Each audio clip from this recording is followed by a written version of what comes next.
really a cornerstone of economic progress, of economic prosperity, is trade. Trade allows for specialization. It allows for all of us to benefit from the productive abilities of 8 billion people on planet Earth. It allows for the standard of living we have. This is trade between individuals, but of course trade globally between individuals. Trade is the most important feature of the world economy over the last 200 years. Freedom within countries and then trade globally, which has allowed the kind of increase in wealth that we have experienced and that we are experiencing today. And it is responsible for much of the quality and standard of living that we have today. 80% of the trade that is done internationally by volume and 50% of the value of trade travels on boats, mainly 105,000 container ships, tankers, freight vessels that are out in the ocean pretty much all the time. The trade routes that make it possible for this trade to happen, exist because of certain geopolitical realities. The first wave of globalization that hit the world in the 19th century was basically made possible and protected by the British fleet. It is the Britain who kept the sea lanes open that allowed for trade throughout the world. The spices from Asia to, put aside colonialism, with or without colonialism. It is what allowed trade to become global. The opening of the Suez Canal was a major feat and a major shortcut from Asia to Europe. There's only so much you can carry by camel. There's only so much you can carry in trucks and railroads from Asia to Europe. Can't do either of those to get to the United States. Without shipping, global trade grinds to a halt. Our standard of living, quality of life collapses. And I'm not exaggerating, collapses. We become much poorer, all of us. In the 19th century, it was the British Navy that kept this trade moving. In the 20th century, and into the 21st century, it has been the American Navy that has kept these ships and these moving and these trade routes open. Certainly since World War II, the United States has been the dominant naval power in the world. And its mission, this is why we have a fleet in Asia, we have a fleet in the Mediterranean, we have a fleet in the Arabian Sea. Its mission is to keep the trade routes open, to facilitate this trade. But as America has gotten weaker, as other countries like Russia and China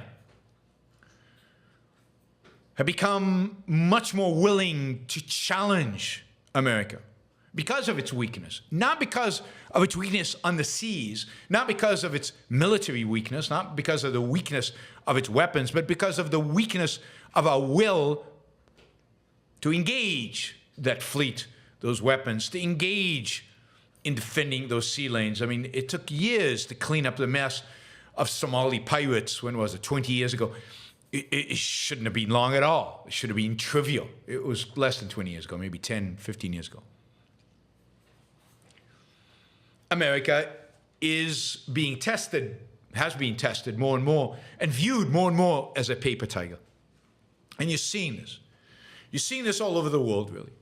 Right now in the headlines, of course, are the Houthis basically closing down the Red Sea and passage towards the Suez Canal.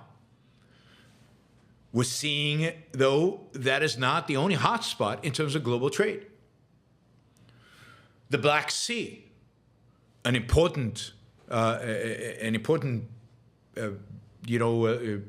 shipping route, particularly from Ukraine and Russian ports out towards parts of Europe and to Africa and to the rest of the world, is basically a battle zone filled with mines and battleships. The Baltic Sea. Baltic Sea, this would be north of Germany and Poland, west of Lithuania, Latvia. The Baltic Sea now is kind of a shadowy place. It's, of course, filled with pipelines and cables and, and a bunch of different powers are struggling to dominate the area and to figure out what to do. And of course, Asia. Right now, off the coast of China, in the waters of the China Sea, in the Western Pacific, you're seeing one of the largest concentrations of navies we have seen certainly since World War II. Not only are the Chinese deploying more and more ships, a bigger and bigger navy, but the United States is deploying significant forces. China is trying to intimidate Taiwan, and we get to the Taiwanese election in a minute, trying to intimidate the Philippines, trying to intimidate all its neighbors.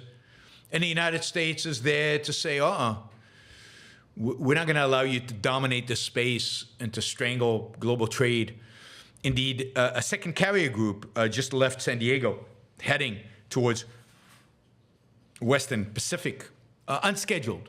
This was not a scheduled send. So America is amassing naval troops off the coast of China, one could say. I don't think, certainly since the end of the Cold War, but maybe even pre-Cold War, has there ever been so much tension across the world in the oceans of the world. Now, I've been talking about this for a long time. I've been saying for the past couple of years, I think, that the United States better be investing in its Navy. It better be improving its naval capabilities. It better be increasing its capacity both to deploy forces on the sea, but also to defend them against missiles, anti-ship missiles, and the likes. Whether that happens or not, we will see. The United States is still behind in deploying the latest class of aircraft carrier. We've only got one of the new class out there, the Ford. Two others, one should be deployed sometime in 2025. I'm not sure what the next one is going to be deployed. We'll get to DEI. DEI is not affecting the U.S. Navy. What's affecting the U.S. Navy is, a lack of political commitment. The fact that our shipbuilders and so on, in our procurement officers in the military are incompetent and therefore drive budgets through the roof. There's probably a lot of corruption going on. That is, and of course, what really is lacking is political will from the top, and our inability to deploy those forces. And really, the classic case right now is with the Houthis. The Houthis, of course, have closed the Red Sea in solidarity with the Palestinians, as if they care. It has nothing to do with solidarity with the Palestinians. It has everything to do with a joint, shared, common hatred of Israel. And a sense by the Houthis, by the Iranian overlords, that they can get away with it. That they can do whatever they want in this world because America is weak. And we'll get to, even Israel maybe is weak. We'll get to that in a minute. And therefore, they can stop shipping.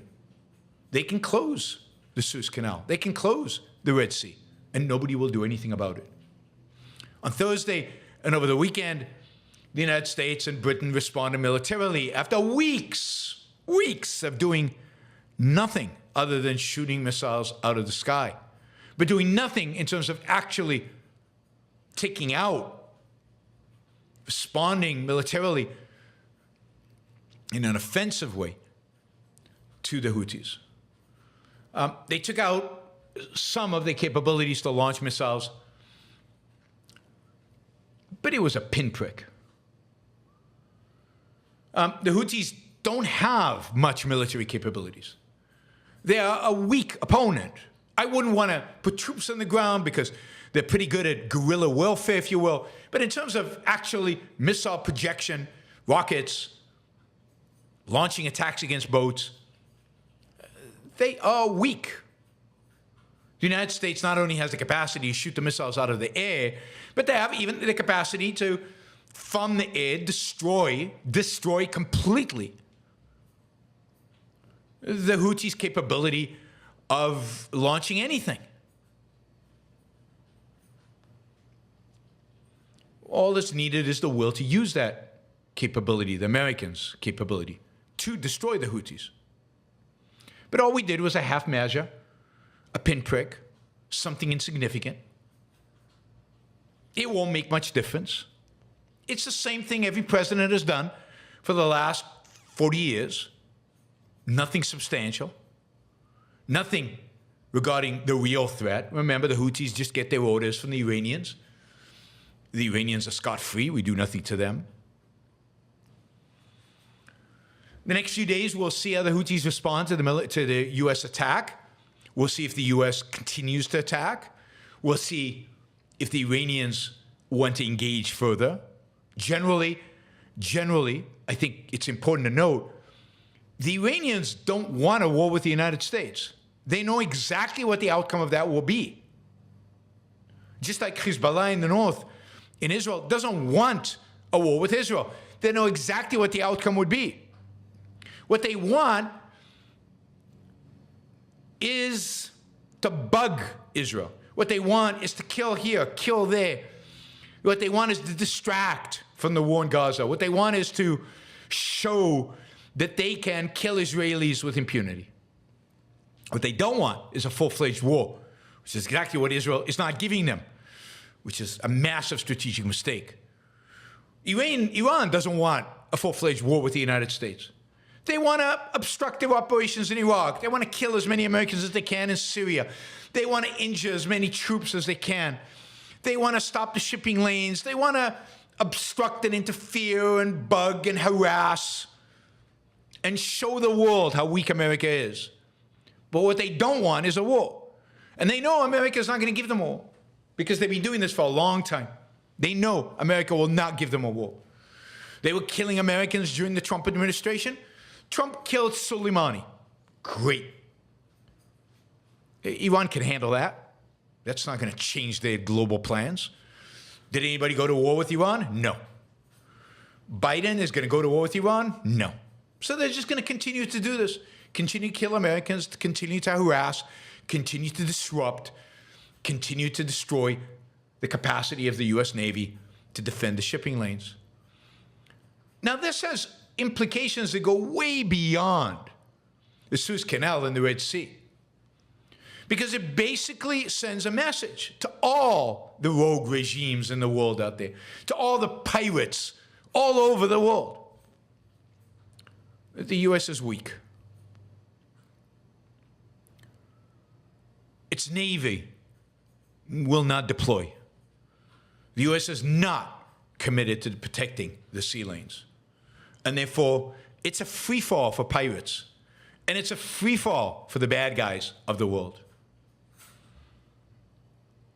And if we allow trade to collapse, as I said, we're basically allowing Western civilization, as an economy at least, to collapse. And we know that there are many people within our countries and outside of our countries who are just waiting for the opportunity to pillage what we have, to destroy what we have.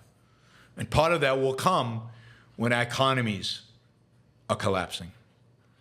So what's at stake with the Houthis? What's at stake around the world? What's at stake in the ocean? It is our way of life. It's our quality of life and standard of living. And people don't seem to care. Republicans don't want intervention. The left doesn't want intervention. Nobody wants to actually protect trade, global trade, and do what's necessary to keep it facilitated. Indeed, in the streets of the United States over the weekend, you saw demonstrations everywhere siding with the Houthis. These barbarians who treat women like dirt, who throw gays from the top of buildings, who go out there and just behave like Middle Ages barbarians, who kill their own people and have killed hundreds of thousands of their own people. And yet, we're on the Houthi side now. Isn't it cool to be on the side of Houthis? Not realizing, the barbarity of these people. It truly is stunning. Because what is being revealed since October 7th in the West is not so much the anti-Semitism, not the hatred of Israel. We all knew that. What's really being revealed since October 7th is the sheer, utter hatred of so many people in the West, of America. The hatred of Americans for America. And here, the crazy leftists and the Tucker Carlsons of the right, they hate America. They hate the West. It's the only explanation for supporting the Houthis. Is self-hatred. Of course, they will also be the people who are, they will not survive the coming collapse when there is one. They will not survive it.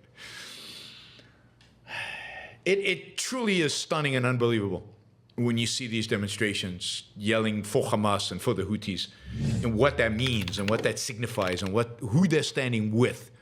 Who are they standing with?